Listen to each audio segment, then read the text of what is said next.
اور جب موسیٰ نے اپنے شاگرد سے کہا کہ جب تک میں دو دریاؤں کے ملنے کی جگہ نہ پہنچ جاؤں ٹلنے کا نہیں، خاص صدیوں چلتا رہوں، پھر جب وہ دونوں ان دریاؤں کے سنگم پر پہنچے تو اپنی مچھلی بھول گئے۔ پھر اس مچھلی نے دریا میں سرنگ کی طرح اپنا رستہ بنا لیا۔ جب آگے چلے تو موسیٰ نے اپنے شاگرد سے کہا کہ ہمارا کھانا لاؤ، اس سفر سے ہم کو بہت تکان ہو گئی ہے۔ اس نے کہا کہ بھلا آپ نے دیکھا کہ جب ہم نے اس چٹان کے پاس آرام کیا تھا تو میں مچھلی وہیں بھول گیا، اور مجھے آپ سے اس کا ذکر کرنا شیطان نے بھلا دیا، اور اس مچھلی نے عجیب طرح سے دریا میں اپنا رستہ بنایا۔ موسیٰ نے کہا یہی تو وہ مقام ہے جسے ہم تلاش کرتے تھے۔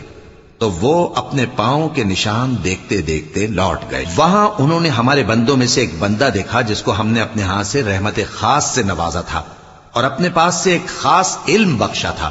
موسیٰ نے ان سے جن کا نام خضر تھا کہا کہ جو علم اللہ کی طرف سے آپ کو سکھایا گیا ہے، اگر آپ اس میں سے مجھے کچھ بھلائی کی باتیں سکھائیں تو میں آپ کے ساتھ رہوں۔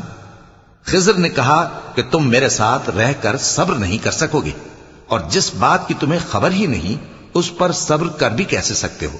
موسیٰ نے کہا اللہ نے چاہا تو آپ مجھے صابر پائیے گا، اور میں آپ کے ارشاد کے خلاف نہیں کروں گا۔ خضر نے کہا اگر تم میرے ساتھ رہنا چاہو تو شرط یہ ہے مجھ سے کوئی بات نہ پوچھنا جب تک میں خود اس کا ذکر تم سے نہ کروں۔ تو دونوں چل پڑے، یہاں تک کہ جب کشتی میں سوار ہوئے تو خضر نے کشتی کو پھاڑ ڈالا۔